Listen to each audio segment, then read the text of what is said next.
All right, ready to go? All right, we will call this meeting to order of the Sacramento Metropolitan Fire District. Roll call, please. Yes, Director Sailors. Present. Director Gould. Here. Director Wood. Here. Director Rice. Here. Director Costa. Here. Director Weber. Here. Director Clark. Here. Director Jones. Here. Director Stark is absent this evening, and he let me know that ahead of time. Thank you. All right, thank you. Well, now we'll go to the pledge of the flag. Director Clark, will you lead us, please? Yes, sir. Yes. I pledge allegiance to the flag of the United States of America.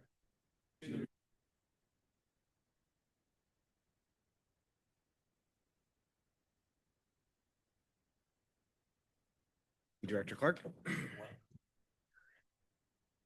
So the Metro Cable announcement, the meeting of the Sacramento Metropolitan Fire District is recorded. The recording will be cablecast on Metro Cable 14, Channel 14, the Local Government Affairs Channel, and Comcast DirecTV Uverse cable system. The dates and times of the recordings can be found in the agenda. And with that, we'll go to public opportunity to discuss matters of public interest within the district's jurisdiction, including items on or not on the agenda. Do we have any speakers? I have no speaker cards. Anybody on Zoom wishing to make a public comment, please use the raise your hand feature. Response. No public comments. Thank you. All right, thank you. With that, that brings us to the consent items. Are there any questions from the board on the consent? No, sir. No questions. Can I Mr. Chair, I'd make a motion. Thank you. We have a motion and a second. Roll call. Director Sailors. Aye. Director Gould. Aye. Director Wood. Aye. Director Clark. Aye. Director Jones. Aye. Director Rice. Aye. Director Weber. Aye. President Costa. Aye. Thank you. Motion passes. Thank you. That brings us to our presentation item, the 2025 year in review. We have our PIO here tonight. Good evening. Good evening, President Costa, directors, Chief House, all these guests. Captain Nunes from your Community Relations Division. It is my pleasure to be here tonight. This past February, we had our annual awards gala in which we had the opportunity to celebrate and honor so many incredible individuals from Metro Fire. During that evening, we showcase our year-in review video, and we would like to show that tonight, in which we show the incredible work that's done throughout last year. It's a little bit different than what we've normally done in the past. You should anticipate seeing some more videos of this nature come out over the future year as we start to dive into some of the initiatives and some of the more key issues that we want to tackle this year. So please sit back, relax, enjoy this 90-minute presentation that we're about to do. I promise it only feels like 9 minutes. The number one thing I'm proud of as the fire chief and paying tax member of Sacramento County is that Metro Fire does its primary mission of service delivery and protecting our public.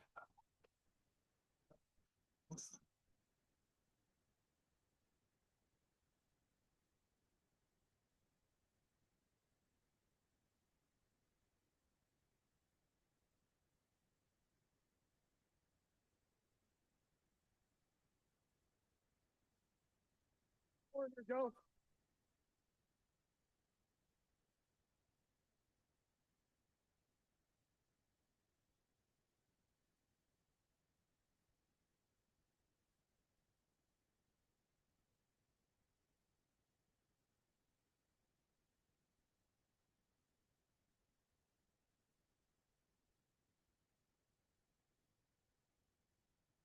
I'm most impressed with the consistency of service that we deliver at Metro Fire. One of the most exciting things about working here is that we do cover such a large response area that it challenges us in different ways, whether you're online or you're in support services or you're out in fleet, community risk reduction.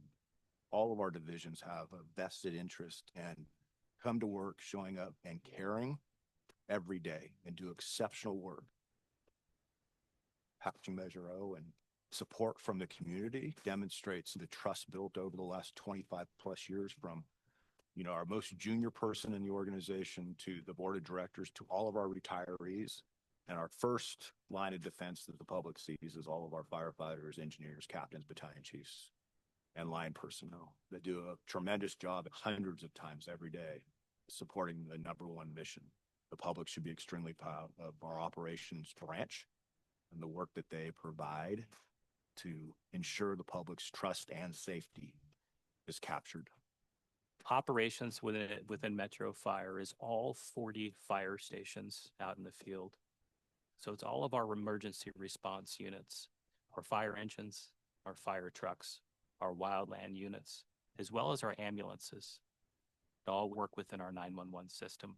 In addition to that, we also have our wellness, health, and safety division. Our men and women responded to almost 108,000 calls last year.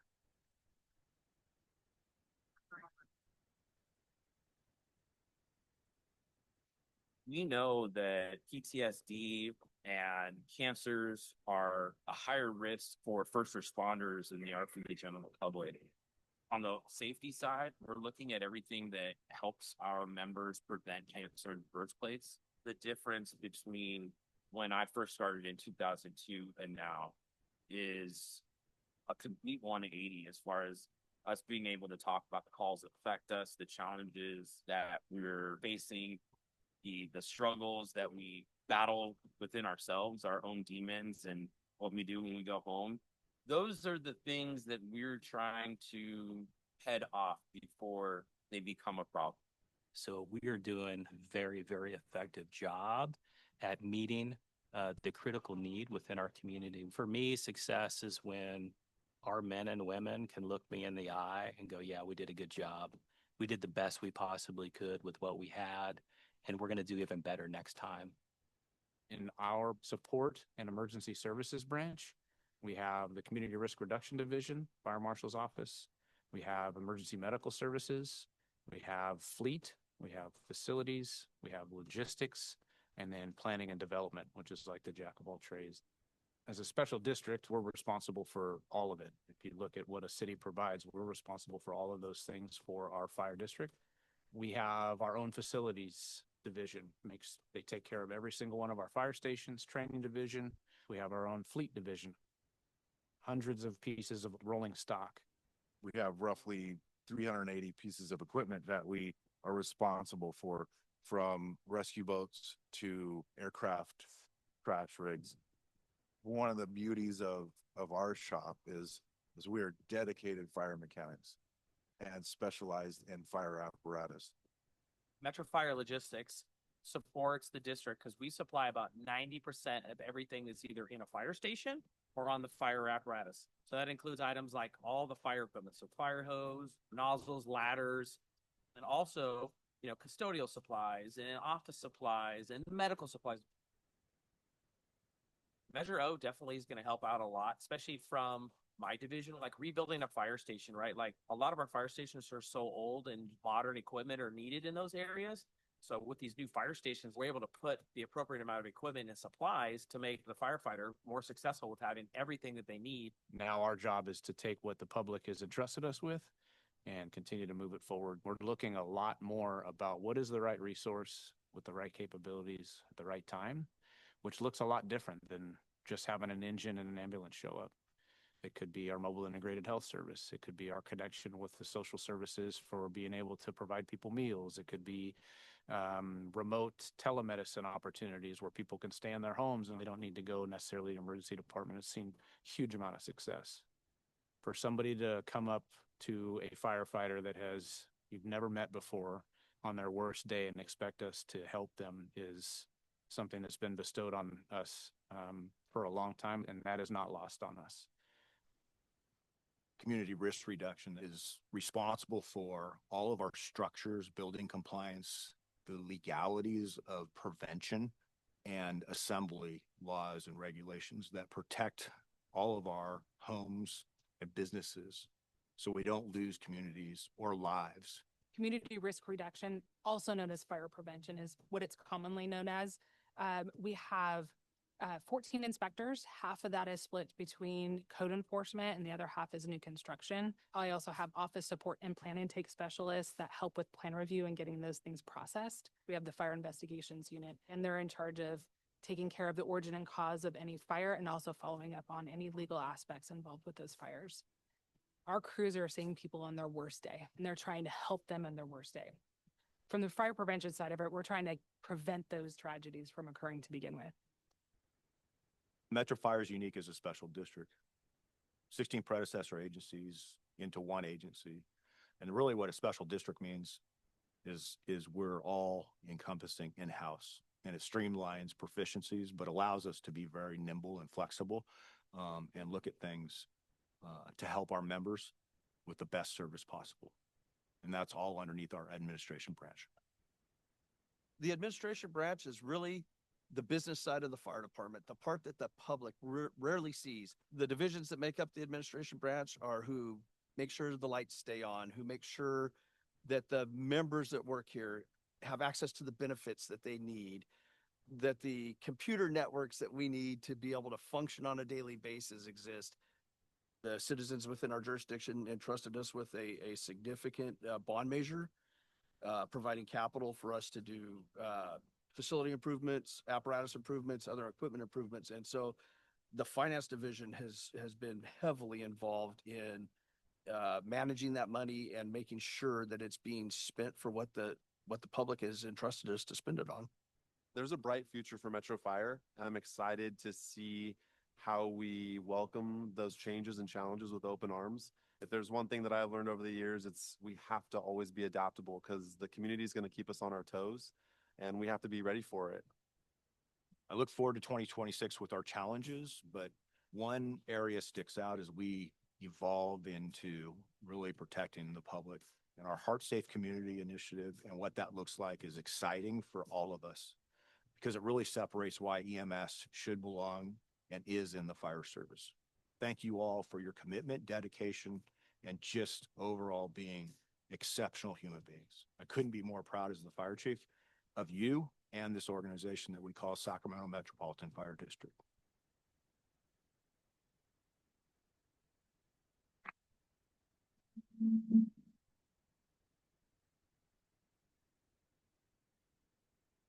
Well, thank you for that.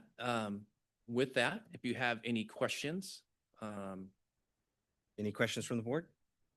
Director Clark. This is on YouTube. yes, we will be uploading this to our website as well as our social media so that our community can see this video and get a better understanding of what we do on a daily basis. Fantastic. Director? Actually, I applaud you for all the socials. I'm only on one and I don't respond to them. I just look at it, but I see Metro Fire on there a lot. And I appreciate that for everybody else's experiences, just the minute or 2 little minute deals that you show as far as what is happening out here. So I applaud you for that too, keeping the public informed in that manner. So good. Thank stuff. you. We work hard to make sure that we show every division and what really happens on a daily basis. It's not just emergency calls that we want our public to see. We want to see the behind the scenes work of what everybody does for the district. Well, even as far as the Citizens Academy, that had been uploaded too. So good All of stuff. it. Good Yeah. stuff. Thank you. It's good to share. Thank you. A lot of that is reflected in the Citizens Academy. Every division is, you get a more intense or more, in-depth understanding of what they do. Yes. Thank you. Thank you, Captain. All right, that takes us to our reports. And if the board will allow me, I think we have some special guests in the audience. And so we have some young men here getting their merit badge, if I'm not mistaken. Can you stand up for a second?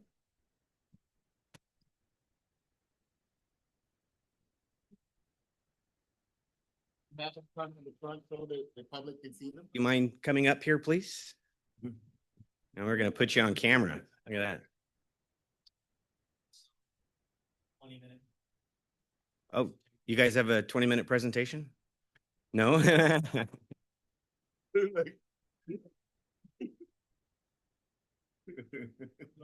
Yeah, Sam Fury for the.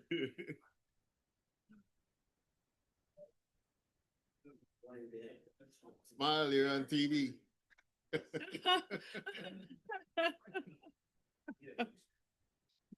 you go.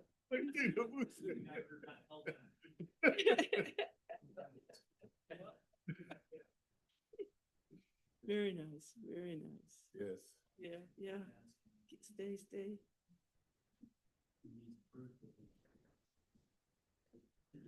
Oh, they didn't hesitate. She'll love this. This is a great opportunity. It's the next Mary.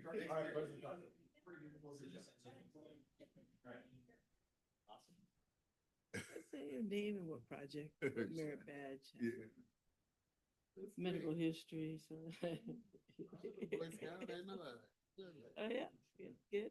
I was Girl Scout for a while. Sure, sure. Oh.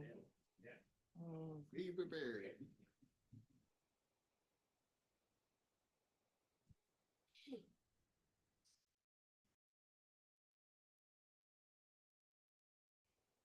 Again, thank you for coming tonight.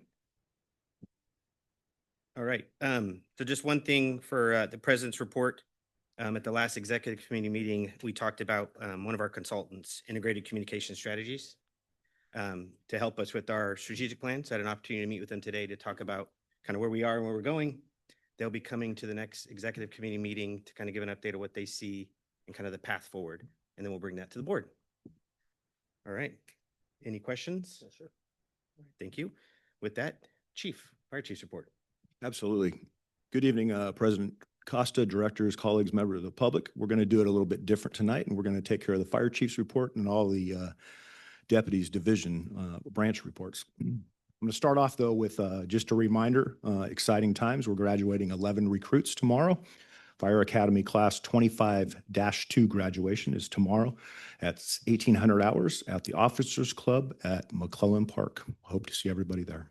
A great day. We went out and visited them for lunch today, and they are excited, nervous, and ready to hit the streets. And the DIs all said these are 11 really good 30-year members for this organization. So they were really proud of the work that they did. And I want to thank the drill instructors. That is a great mentoring opportunity, but it is a ton of work. So with that, I wanted to give a branch realignment update. When I stepped into this role, it was clear to me that we needed a better balance of workload and alignment in the organization to stay effective for long term. This realignment was designed to spread responsibilities more evenly while strengthening leadership across both operations and administration. We're also taking action on the board's direction around communication by developing a centralized communication and engagement team to better connect our organization internally and within the community. And with that, I want to transition over to Deputy Chief Wagaman to talk about the operations branch. Thank you, Chief, and good evening, directors. So from an operational perspective regarding this change, this has really helped provide a clear focus on service delivery for me out in the field, while narrowing the span of control, which the way that operations was set up previously was very, very challenging. The pendulum was highly slanted in one direction. So this has also allowed a significant improvement for support for our line personnel, as well as staffing, wellness, health, and safety, and our 3-shift commanders out in the field. We've also been able to maintain a clear chain of command for field operations, which has also been key through this transitional period. This has also given me more time out in the field with the crews and the chief officers, which has been a very positive takeaway with this change. With operational responsibilities now divided up into 3 separate branches, it does come with some caveats. So we are still working tirelessly, the 3 of us, to maintain strong communications amongst these 3 branches. So I would like to then pass this over to Chief Mitchell for his perspective as it relates to support services and emergency medical services branch. Chief Mitchell. Thanks. Thanks, Chief Wagaman. Good evening, directors. So as Chief Wagaman said, this realignment and the structure has really, from the perspective of the branch that now I oversee, has allowed us to better integrate our professional staff, CRRD, planning and development, facilities, fleet, logistics, more with operations, and that's feedback being given and received since we did this change. It's broken down some of those silos, which is a very positive thing and something we've talked about for a long time, and making sure that we're one Metro Fire. And so that's been something very positive, stronger collaboration. Decision-making and accountability in these areas have also become streamlined because everybody's in the room at the same time, and we've had some good awareness that's occurred because of that, with having the blend of professional staff and operational components in the same room. And like operations, we've also had some challenges with the communications. Just with any new change, we're trying to figure stuff out, and that's okay. It's okay. We're better off than we were. We're not perfect, but we are working in the right direction, and we continue to make those connections and changes as the branches evolve and try to figure out what better looks like, and we're on our way. And that's part of what we mentioned earlier, what the chief mentioned about communications and centralizing those communications and engagement, to help us close those gaps and improve the consistency in communications with that. But overall, we're seeing progress, and we're continuing to adjust, and we identify those opportunities which we will always do. And I'm happy and proud to see that occurring. And so I'm going to stop there, and I'll turn it over to Chief Fariga to talk about the administration branch, and then some of the more of those parts and pieces about how we're affecting communications positively moving forward. Chief Fariga. Thank you. Good evening. So from the administration branch, we're seeing better alignment and consistency across the functions like HR, finance, IT, and training. There's also been more connection to the operational priorities, which is helping us support the field more effectively. In response to the board's direction, we're helping with the development of a centralized communications and engagement team. We're still building out what that team will look like, and that will be brought forward to the executive committee as part of the April update with Chief Development Officer Fry and Deputy Chief Mitchell. This is a good example of how we're staying adaptable, recognizing challenges, making adjustments, and continuing to improve how we operate. While there have been some growing pains, especially around communications across the branches, we're identifying those gaps and actively working to improve them. And that is the report. Thank you, Chiefs. And with that, I'd like to, Yes, I've sir. got some cards so you guys can have a quick access card. Just know that this is flexible, but it's what it looks like yesterday, not today. There is one change. Okay. Do not go away. Yeah, we've got some questions. Thank you, Chief. Thank you for taking the time to provide us with an update on how things are going. Open it up to the board. Any questions? Director. First of all, thank you for the chief for hearing us, and the chiefs for hearing us, the direction we are giving, not making us ask twice. All of the things you're working on is exactly what we have been talking about. So we appreciate your efforts as well, not only hearing us, but actually doing something about that. We look forward to seeing Jeff Fry in early April to see what that looks like. But again, thank you for your work and just not putting us on the back burner. Appreciate it. Thank you, Director. Any other questions? So I just want to say thank you for taking the time. I know we've talked about kind of where we are. So thank you for doing that. And I really appreciate not just how the alignment's going, but pain points, because it's important for us to know what's working, what's not working. And hopefully you guys are empowered to pivot if it's not working, which I know you are. So it's important that we do that. And please raise to the board if you have any questions or concerns. Needs. Yeah. So with that, how can the board support you? I'll step up and feel free, but moving into this next phase of what we're talking about is, as Director Weber mentioned in the executive committee, this next step coming to you all in April, the first meeting in April, will involve some of those specifics of the actual work plan and implementation of some of these changes. So there are going to be some things to assist us. You mentioned one of them with completing our strategic plan. That's going to be a huge component.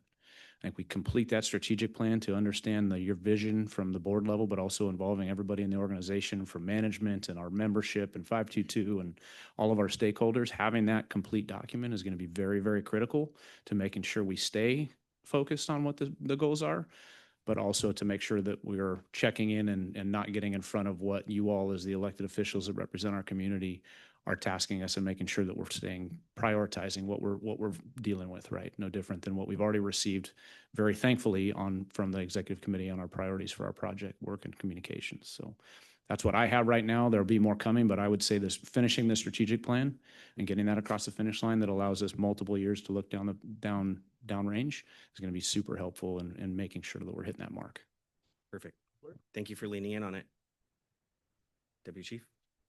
Again, this is a team sport. I love feedback. You guys get a lot of information from a lot of people, a lot of different sources, and I'm all ears. If there's a way that we can do business just a little bit better, I want to hear about it. And I believe that's where we are today is because of feedback through the board of directors and the fire chief. So we're not afraid to talk about that. I'm not afraid to make a mistake and learn something new from you. So if you can have some positive feedback in the direction that we are headed or could be headed, I certainly want to hear that. Again, this is a big change for us, and those cards that were just handed out to you, please absorb those. If you understand with the structure of this organization, we can get you answers a lot quicker. So that's my ask of you. And I'm super excited. I might not look it or feel it today, but I am incredibly excited. It's been, this has actually been a highlight so far, working as a deputy chief over the last 6 years. So hopefully that speaks volumes. Thank you. Absolutely. Thank you, Chief. And I'll just say, through the realignment, I was the one that didn't move. I stayed in my spot because I felt it was vital to the organization not to have that disruption. So from the board's standpoint, again, supporting us through policy development and dealing with the fiscal side of the organization, I think that's going to be beneficial. Perfect. Thank you, Chief. Director Gould. Chief, you have this out. This is nice and handy. What's the intended audience beyond the board? It was put out as a bulletin to the entire membership, so Okay. they're aware of it. And then those cards are adaptable. They are going to be flexible as we see improvement areas. Sure. The communication is put out to the entire organization, though. Okay, I appreciate that, Marty. Also, you wanted some feedback. And those are also, It reads as a CIA document in the sense of if you don't know what all these acronyms mean, it's hard to understand. And so maybe on the back, we could start some kind of an identification of what SMRT is, SROG, SOG. These are all terms that maybe we understand, but if anybody that isn't in that particular band, they may not have a clue what that is. And so I was just to help us because we're really big on this kind of stuff, right? We really, acronyms are our cool thing because nobody can understand them.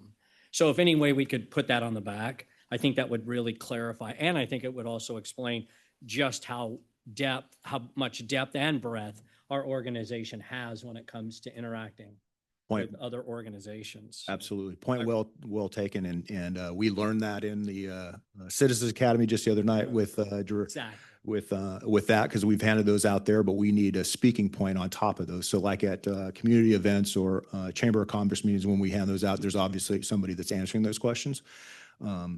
Great point. You're not the first one to bring that up. We wanted to give it a second or two, so we're not printing those out and having to reprint immediately, and wanted to give it a second to get some feedback on those changes. There will be initial changes we've already recognized, probably within those branch alignments too, that we're going to focus on making a couple small changes. So it is a work in progress, and I would say, that some of these changes that we're doing with any change in the fire service, we know how that goes, right, with a little resistance, but there are going to be some bumps in the roads. But the feedback, like Chief Wagaman said, the feedback from the board and all of our members is vitally important for listening to everybody, because a good idea can come from any source, and hearing it from a different angle is vitally important in today's area of communication. So thank you for that. And that really ends my report for tonight, our report for tonight. I do want to ask, and I didn't forewarn him, Carl Jules in the audience. Do you mind saying just, because you had a substantial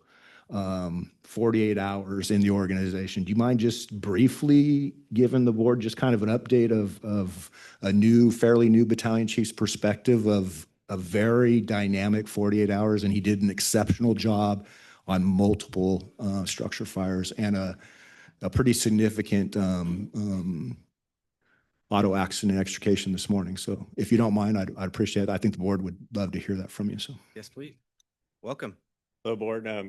Battalion Chief Carl Jewell, promoted in October. So new to this position still, but was on the last 2 days. And Battalion 13 and 14 had a pretty exciting set. Started with fire covering Battalion 7, commercial fire. That one got knocked down pretty quickly, a small fire.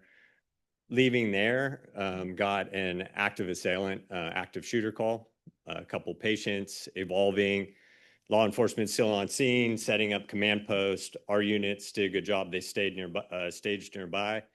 Law enforcement ended up getting 2 unconscious patients into their cars and bringing them to a spot where our guys could treat them and transport. Unfortunately, one was pronounced on scene, another one transported to the hospital.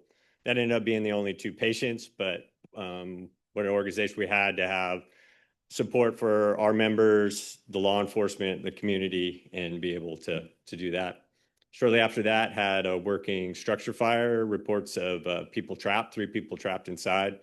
They made a quick initial attack, garage fire extending into the house, multiple lines on the ground. Instantly, we had multiple crews doing searches. Luckily, everyone was out. Rescued some dogs and cats out of that structure. The day didn't end there. Ended up having a commercial townhome fire. They did perform a rescue on that incident. It was a garage fire, smoke into the structure, not a lot of extension due to fire, but there was a lady that had escaped the smoke on a balcony, and our crews threw a ladder and rescued her off the balcony, off the Charlie side on that one. Day continued. As at Jeff Malinowski's badge pinning a new battalion chief, and we got another fire. That one was in Fair Oaks. And another garage fire. That one did have substantial extension into the house and the attic. We had some roof components that had some failures. Another report of someone in on that structure. So some complexity there.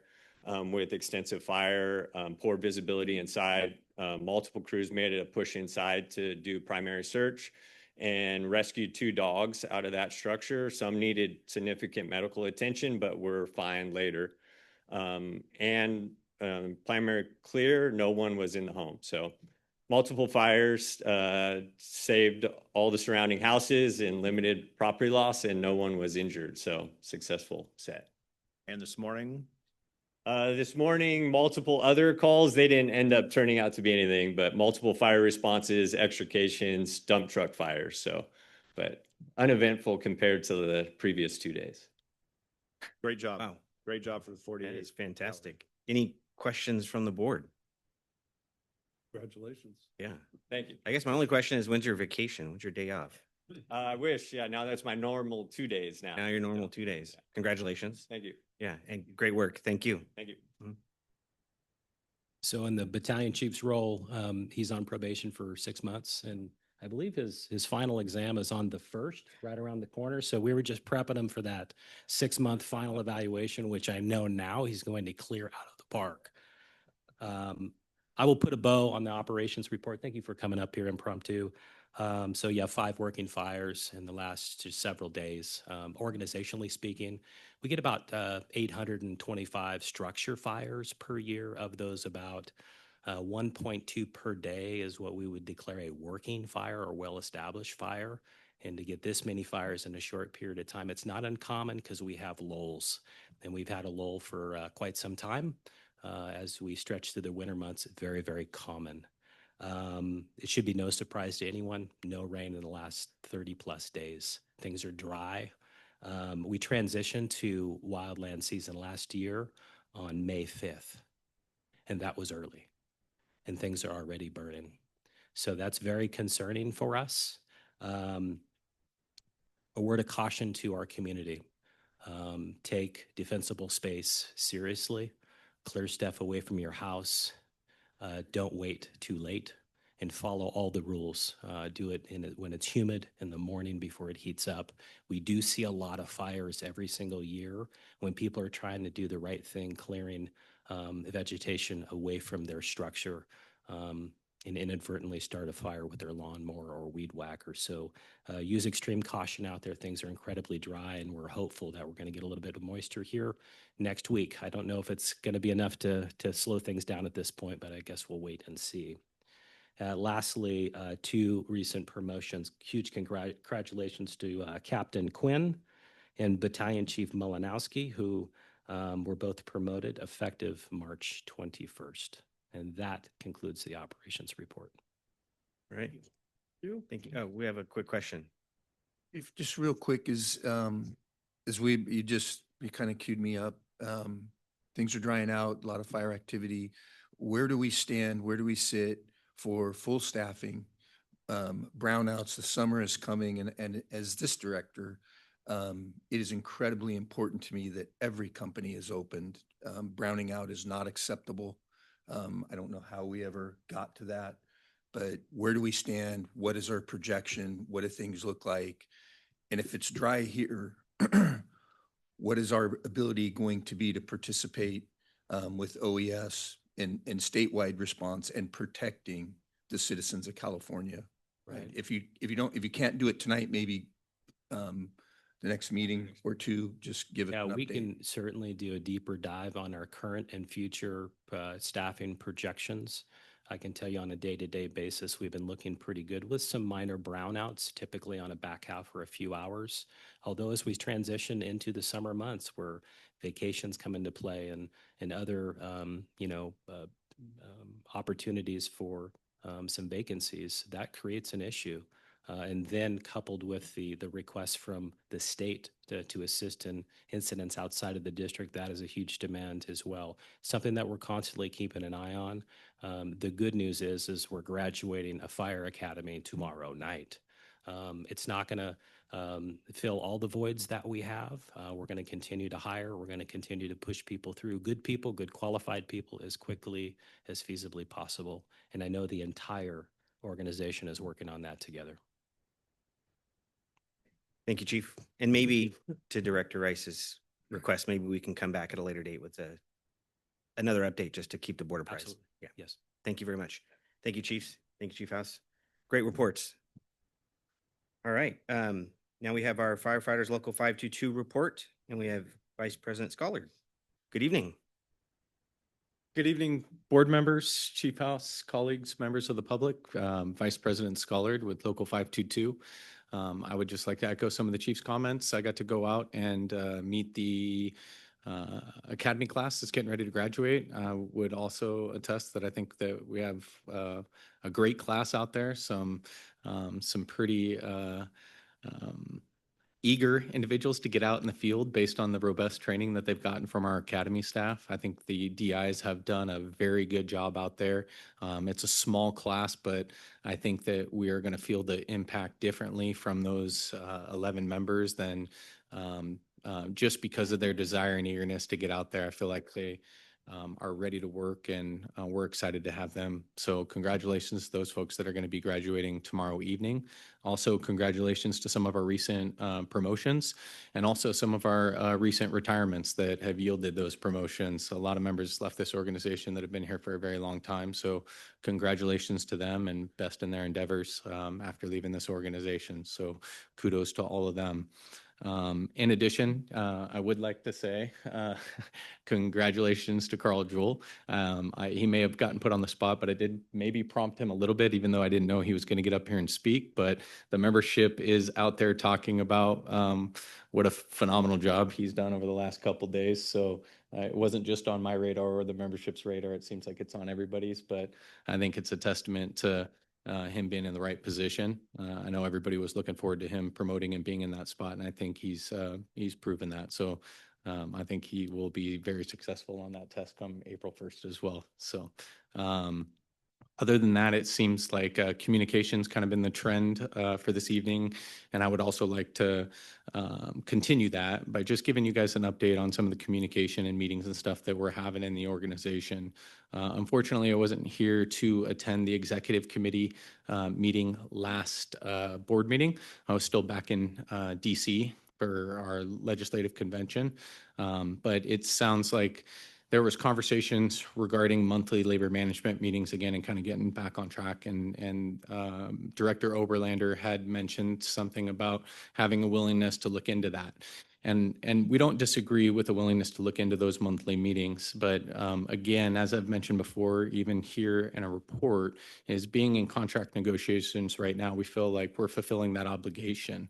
A lot of the items that we would discuss typically in labor management are things regarding operational change, forecasting, how we can better do things, changes, side letters, things like that.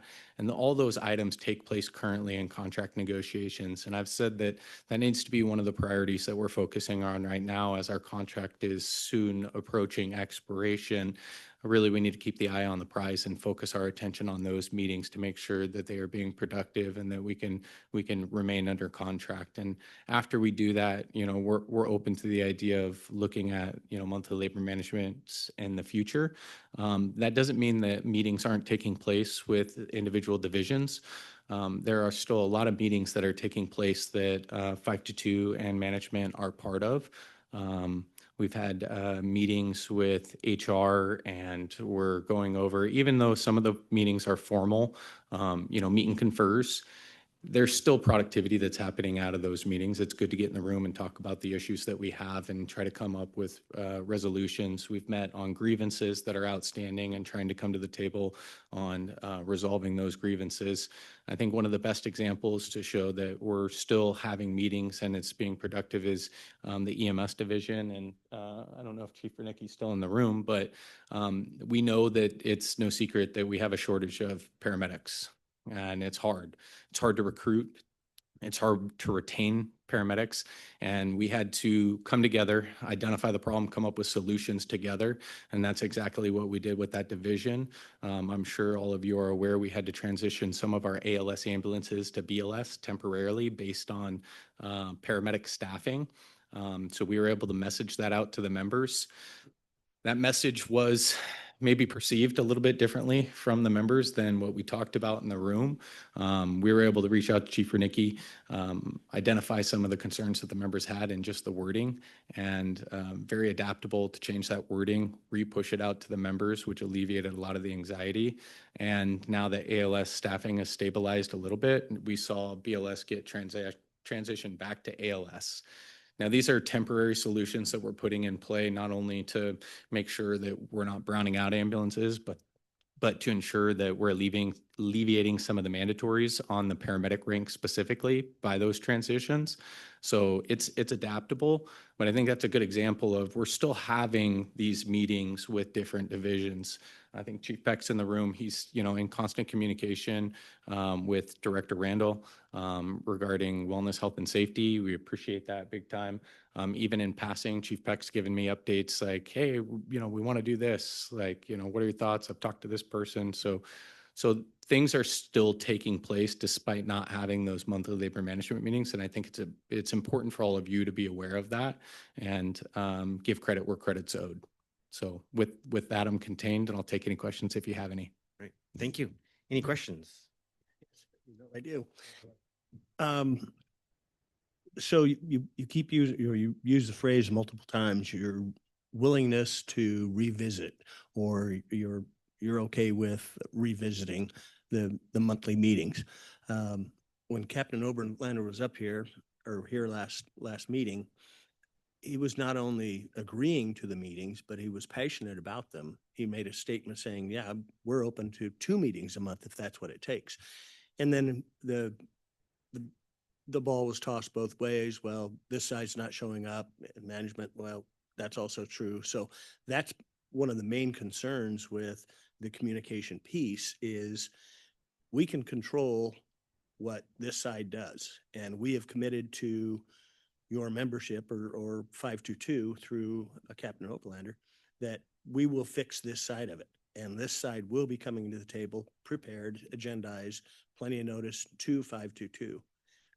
I'd rather hear the words, we are committed once negotiations are over. I understand and appreciate that side of it, but we are committed to getting back to that once we deal with this as far as negotiations go. So again, he as a representative speaking for you guaranteed us that would happen. What is your position on that? I did speak with Director Oberlander, and I think it's an interpretation of what he said. He did not convey that to me. I wasn't in the room, so I'm listening to what you're saying. I'm also taking what he said and trying to figure out, what the outcome is. If you would like a different word and you would like commitment to it, then I'll tell you, I'm committed to looking at it. I've said this multiple times, is that outputs definitely matter in a lot of these meetings. So we need to see that we're having outputs and good productivity. We're doing some meetings down at the hall with members of the board right now. We're going to continue some of those meetings, and we're going to continue to invite other members and obviously not violate the Brown Act by doing that. That's why we can't invite all 9 of you unless you guys want to figure out a way to do that. We would love to do that to save time and, give you one united message. But we did talk about communication and meetings, and we talked about this exact topic today. And, one of the biggest frustrations for our members is when they come to these meetings, a lot of times it's off duty. A lot of these members that make up the team on the union side are doing 2 jobs. They're working on shift and they're working in their union capacity. So a lot of the meetings and stuff that they attend is time away from their families. And when they don't feel like those meetings are productive, it's really hard to make the commitment that you're looking for to continue to ask those folks to come in the room. I certainly understand that. And again, we've made a commitment to 522 that we will handle this side of that. But another tool that may help you with that, just to get a perspective on what the board heard and what we perceived as being what Captain Oberlander had said, is the tapes. I mean, if you can watch that and see and hear exactly his deflections, his passion, and you can take away from it what you will, but then you will understand what we heard and what we saw. And that's just a point. Thank you. Fair enough. Appreciate it. Thank you. Any other questions or comments from the board? Director. Oh, thank you. I'm on.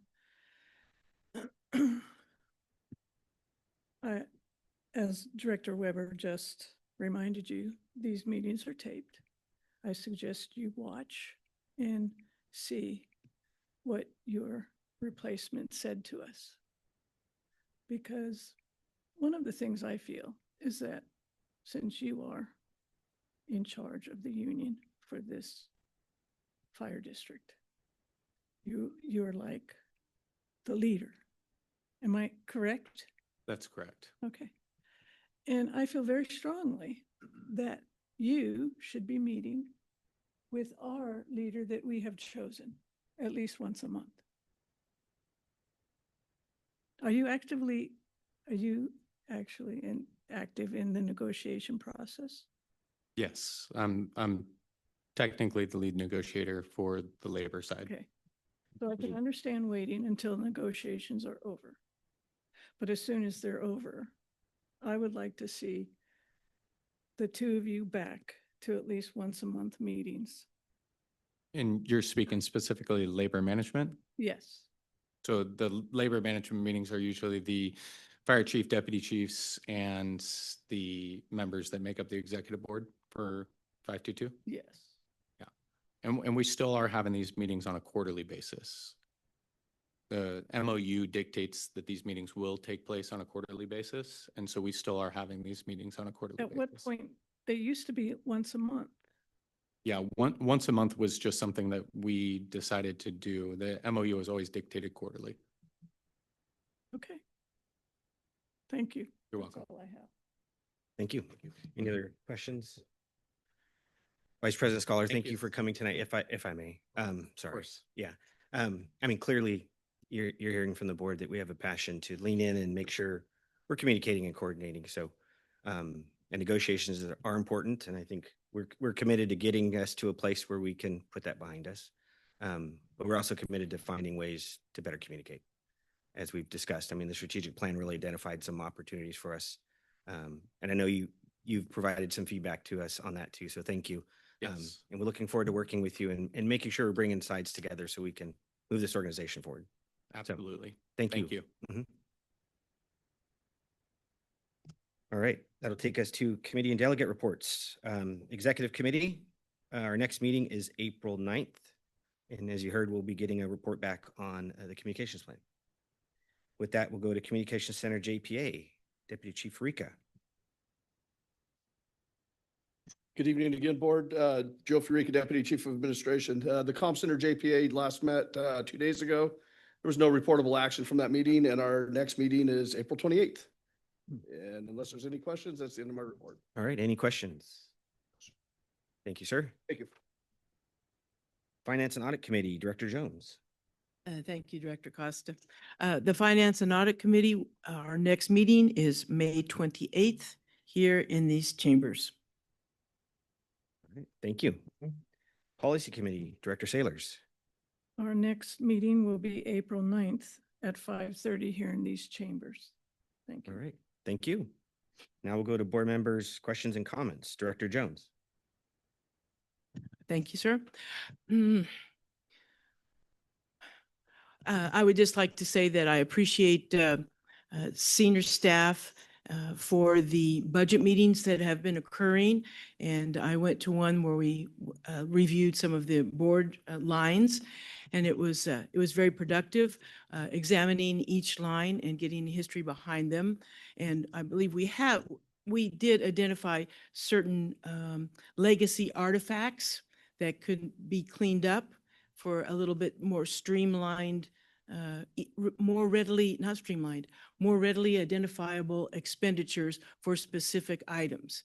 And I look forward to continuing that with Mr. O'Toole, and we'll bring it to the, with any new developments, we'll bring it to the Finance Committee for review, et cetera, and then to the full board.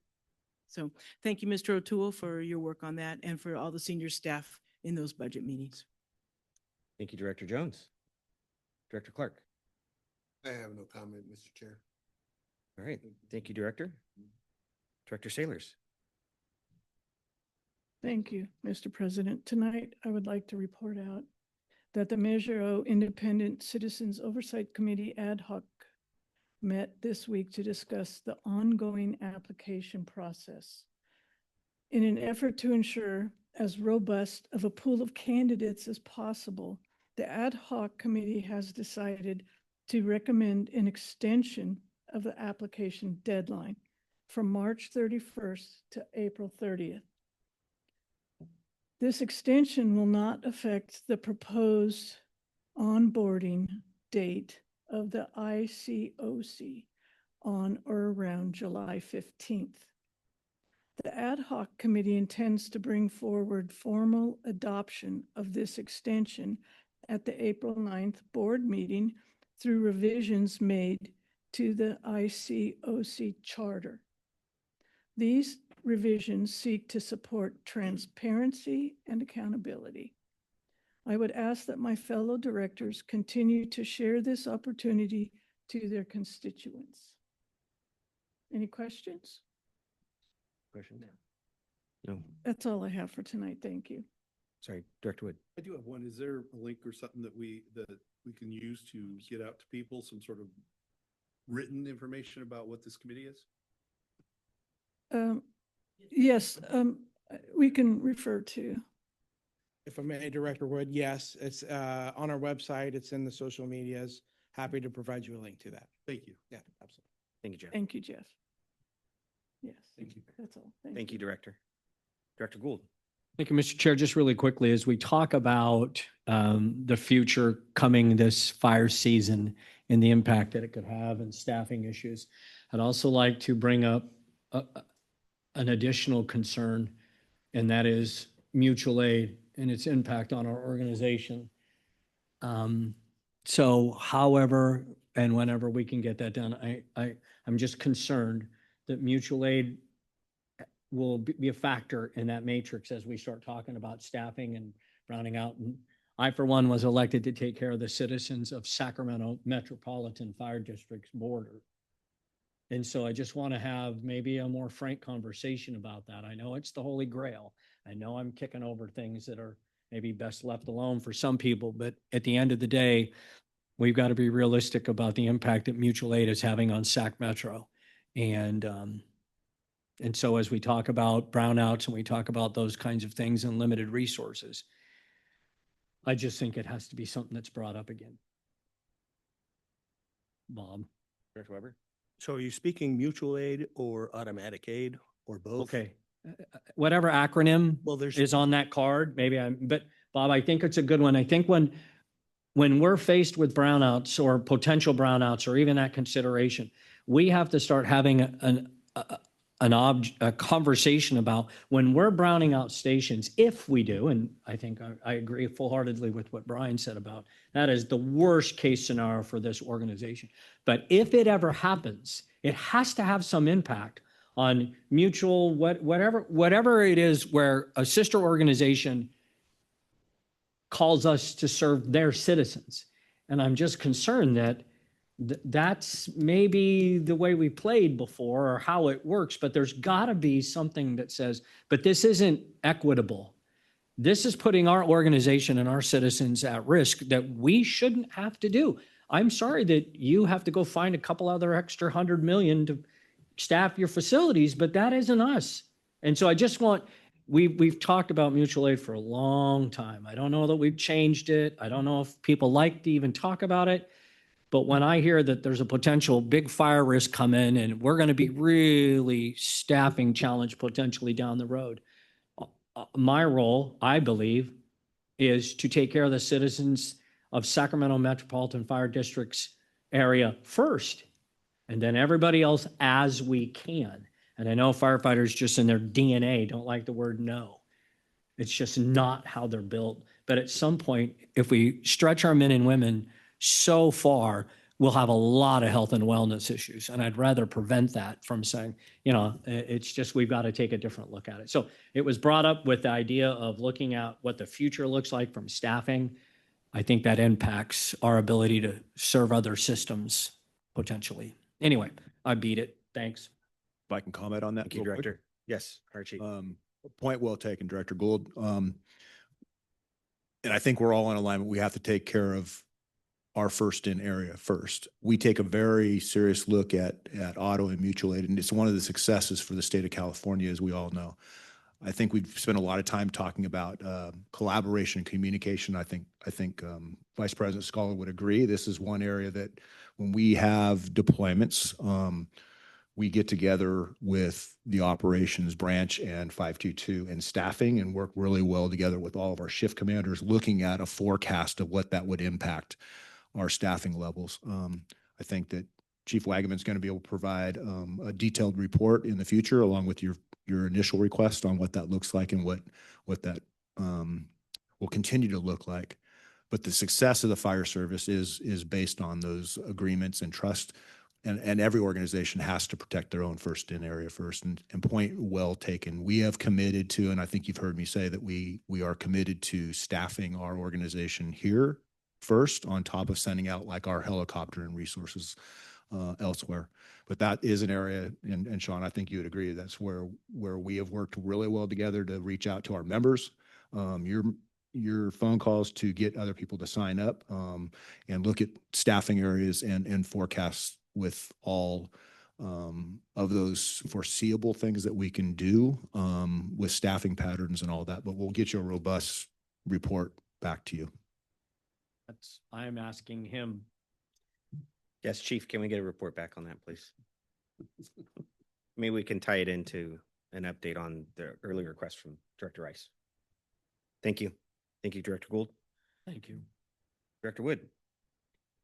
Thank you, Mr. Chair. Just have a couple of things. I want to say thanks to the Arden Arcade Rotary, who hosted a benefit. They've partnered with the Burn Institute over the last 4 or 5 years.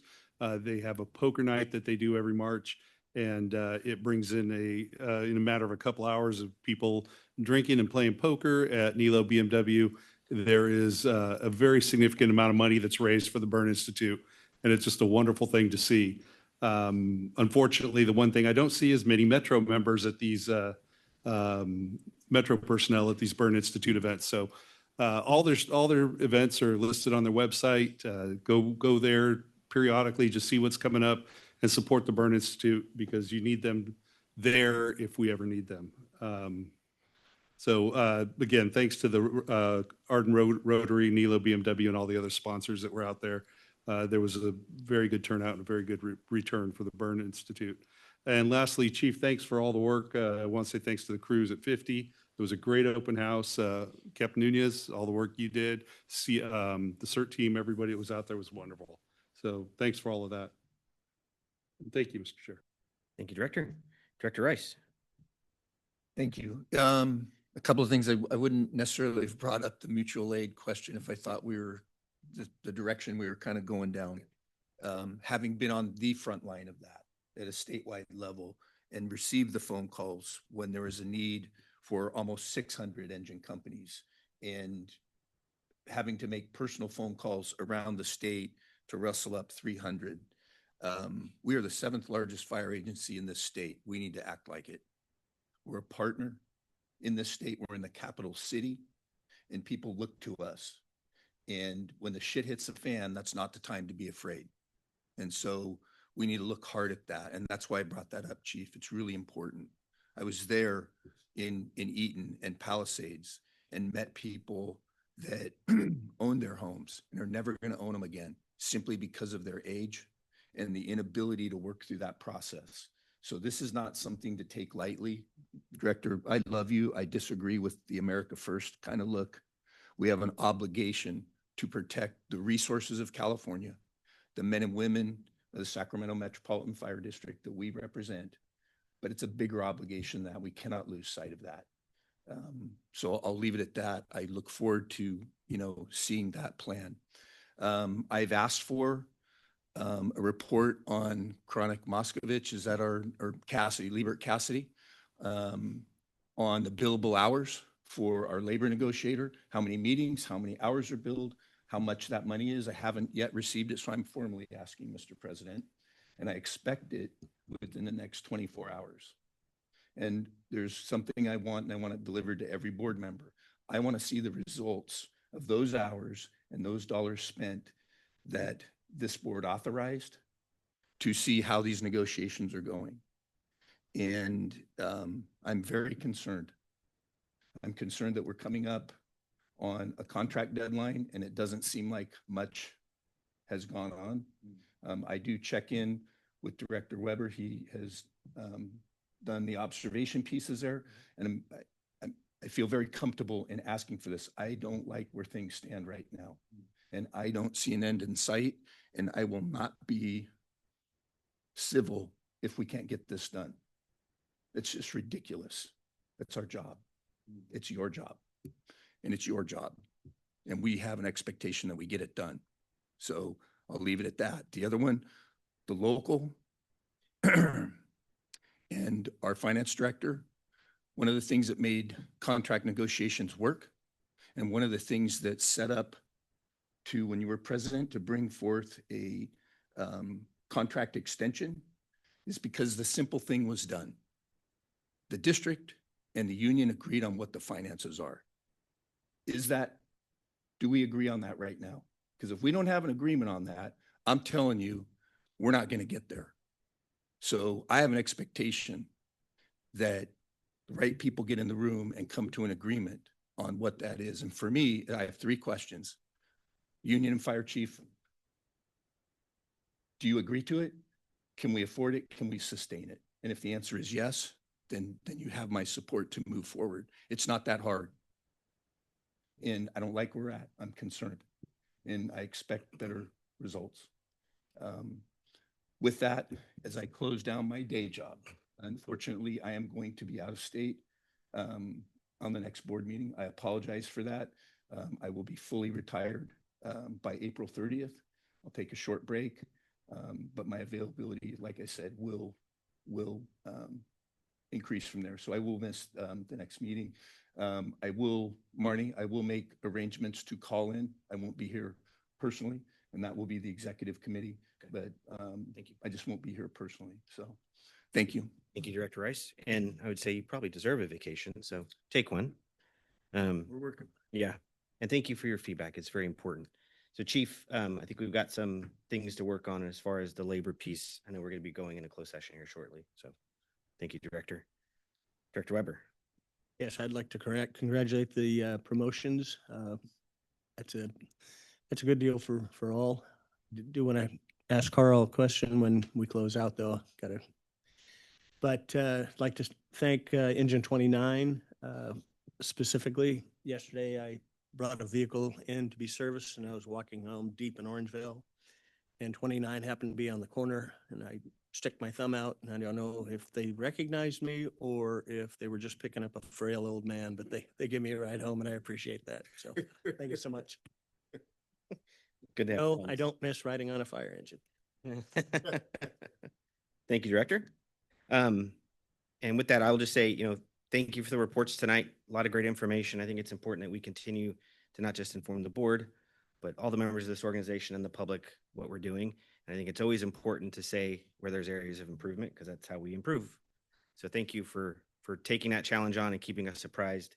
And Chief, thank you for all you're doing. And for the members that continue to provide feedback and engage, thank you. And to Troop 217, thank you for coming tonight. Looking forward to seeing you guys more. And with that, we'll go ahead and close to closed session. All right, thank you. So we're back from closed session. So closed session report out. The board met in closed session with its designated labor negotiator for the bargaining groups identified in the agenda. No reportable action was taken. With that, that brings us to the end of the meeting. Our next board meeting is scheduled for April 9th. Meeting adjourned.